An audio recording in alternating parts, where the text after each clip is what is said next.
O silêncio da noite parecia comum. Mais um dia terminava na rotina de quem volta do trabalho com pressa para chegar em casa. Mas naquela semana, algo interrompeu a normalidade. O desaparecimento de uma jovem estudante transformaria uma cidade inteira em cenário de angústia. Vanessa Lara de Oliveira, 23 anos, estudante do 7º período de psicologia, saiu do estágio como fazia 2 vezes por semana.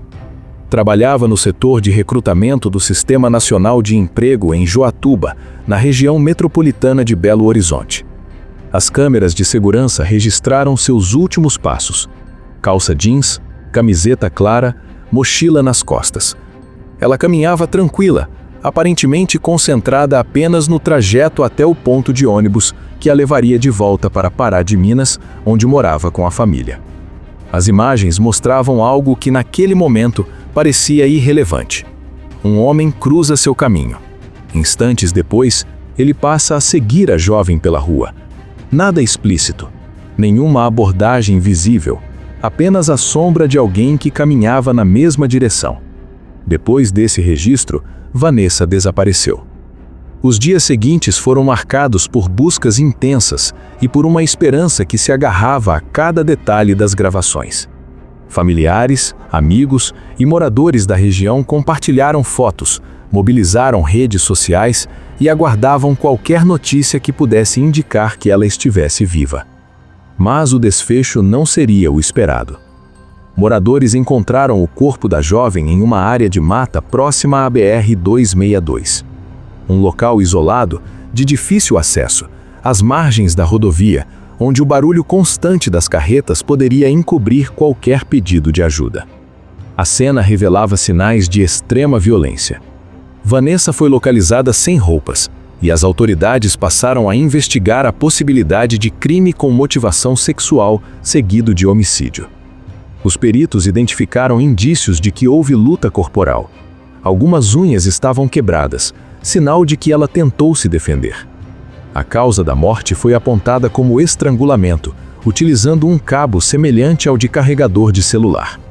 A brutalidade do ato chocou até mesmo profissionais acostumados com investigações complexas. As imagens de monitoramento foram fundamentais para que a polícia avançasse rapidamente. O homem que aparecia seguindo Vanessa foi identificado como Ítalo Jefferson da Silva, de 43 anos.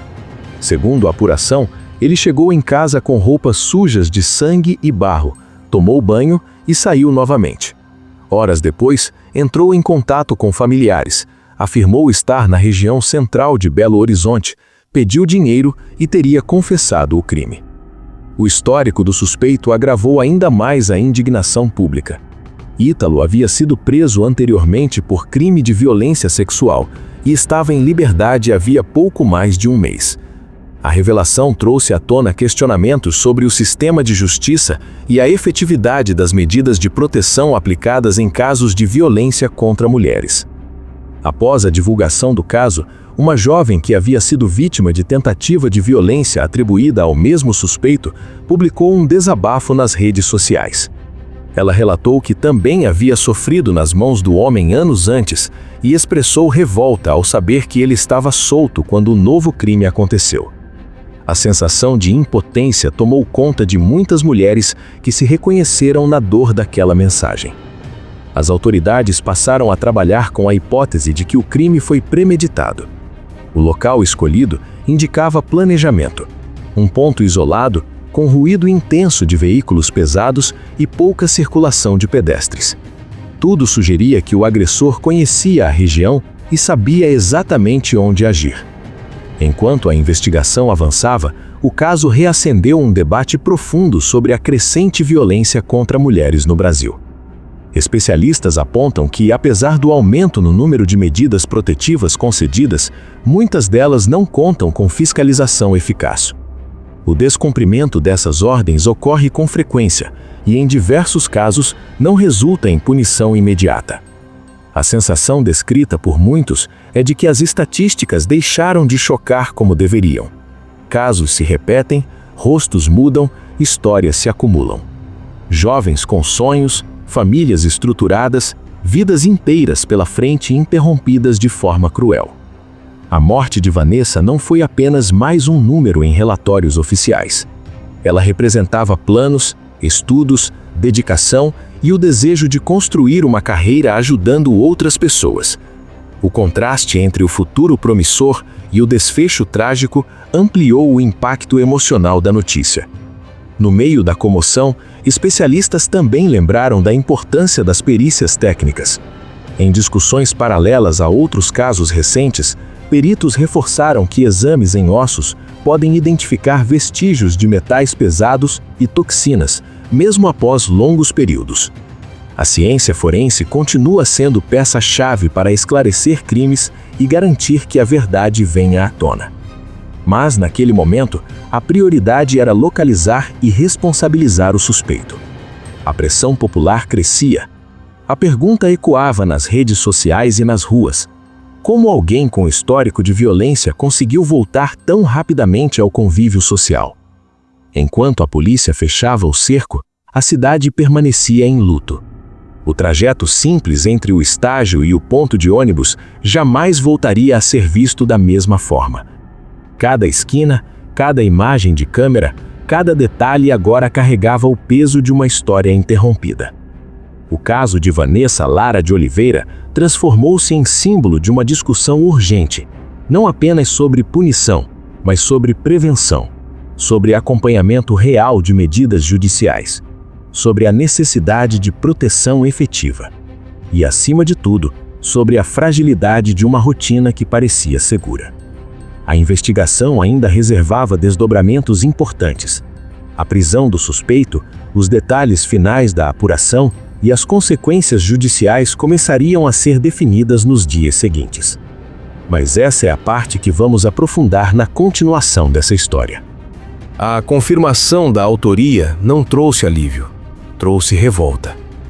A notícia de que o suspeito havia confessado o crime deixou a população ainda mais consternada. A sensação era de que tudo poderia ter sido evitado. Após o contato telefônico com familiares, Ítalo Jefferson da Silva foi localizado e detido. Segundo informações da investigação, ele teria demonstrado frieza ao relatar o que havia feito. A polícia reuniu provas técnicas, depoimentos e imagens de monitoramento que reforçaram a linha de apuração construída desde o desaparecimento. A prisão reacendeu um debate inevitável. Como alguém com histórico de violência conseguiu retornar às ruas tão rapidamente? O fato do suspeito ter deixado o sistema prisional pouco mais de um mês antes do crime levantou questionamentos sobre critérios de progressão de regime, fiscalização e acompanhamento de indivíduos considerados de alto risco. Especialistas explicam que o sistema judiciário opera dentro da legislação vigente, mas a distância entre a teoria e a prática muitas vezes se torna evidente em casos como esse. Medidas legais existem. O problema, segundo estudiosos da área, está na estrutura limitada para monitoramento e prevenção. Enquanto isso, a família de Vanessa enfrentava o momento mais doloroso: o reconhecimento, a despedida, o vazio irreparável. Amigos organizaram homenagens silenciosas. Nas redes sociais, fotos da jovem sorrindo se multiplicaram, acompanhadas de mensagens pedindo justiça. Vanessa não era apenas uma vítima. Era filha, amiga, colega de faculdade, tinha planos de concluir a graduação em psicologia, sonhava em atuar ajudando pessoas em situação de vulnerabilidade. Ironia cruel, alguém que se preparava para cuidar da mente e das dores alheias teve sua própria trajetória interrompida de maneira brutal. O inquérito apontou que o crime teria sido premeditado. A escolha de um local isolado, com acesso difícil e ruído intenso vindo da rodovia, indicava cálculo. A investigação também destacou que Vanessa tentou reagir. As marcas de defesa revelavam coragem diante do medo. Casos como esse expõem uma realidade que estatísticas já vinham alertando. A violência contra mulheres segue em níveis alarmantes. Mesmo com leis específicas, campanhas de conscientização e medidas protetivas, a efetividade ainda é alvo de críticas. Juristas defendem que o descumprimento de medidas judiciais deveria resultar em resposta imediata e rigorosa. A falha na fiscalização pode transformar ordens legais em simples papéis, sem impacto real na segurança da vítima. Para muitos especialistas, o desafio está em integrar tecnologia, policiamento e acompanhamento contínuo. Outro ponto levantado por autoridades foi a importância da perícia. Cada vestígio coletado contribuiu para fechar o quebra-cabeça da investigação. Exames laboratoriais, análise de imagens, cruzamento de dados telefônicos, a ciência forense teve papel decisivo para consolidar as provas. Mas nenhuma conclusão técnica é capaz de restaurar o que foi perdido. A cidade de Joatuba e municípios vizinhos passaram a encarar com outros olhos trajetos antes considerados comuns.